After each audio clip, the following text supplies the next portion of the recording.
भाई आई बड़ा मदन भाई बड़का खेत से अगर ना इनाम दिल तो मेहर मौगन की लिस्ट में नाम आ जाई। साथ में दिया परवा से मोरा भैया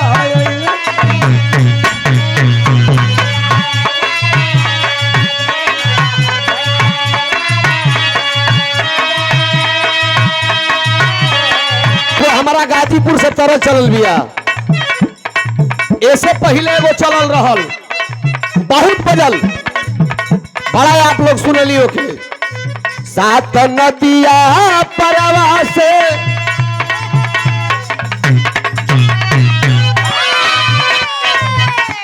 बिरहा गावेला एगो नया गवैया जेकर कहीं प्रोग्राम नहीं चले लेकिन वो गीत बज गई। सात नदिया परवा से मर भैया रे लोना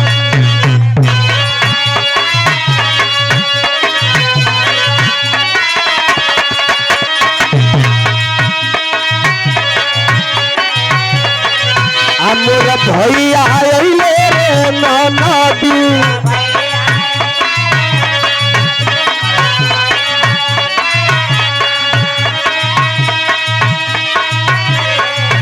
नदी है तो बड़ा हिलावत रही हो पूरा दुनिया जान गई में।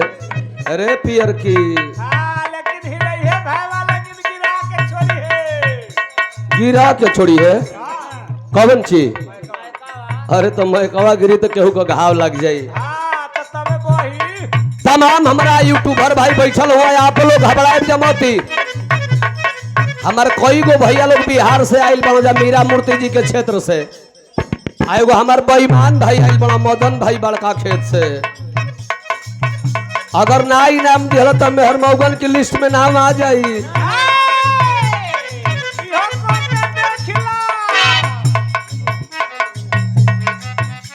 और श्री फूल बदन यादव जी मनोरंजन तनी दुनिया रंगीन हो गई बिया। भौजी हो ये हमारा भौजी कहले रहली साथ नदिया परवा से मोर भैया अइले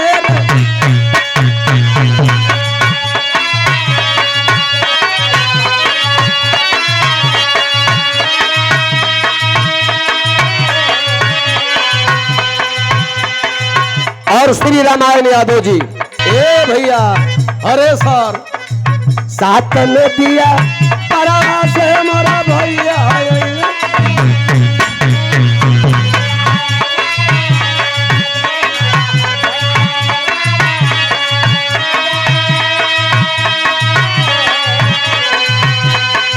अमर भैया रे नदी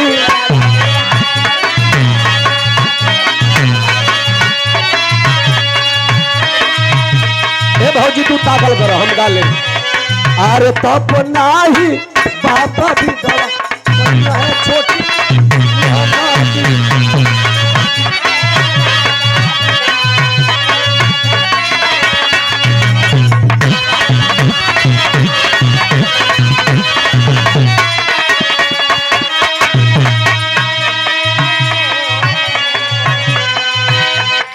और श्री अरविंद यादव जी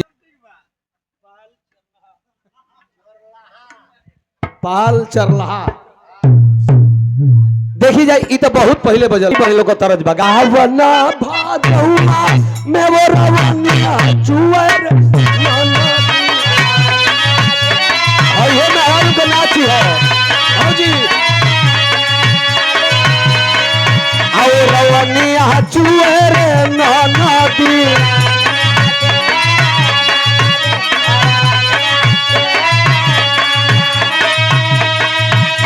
अरे वैसे चूहे मानव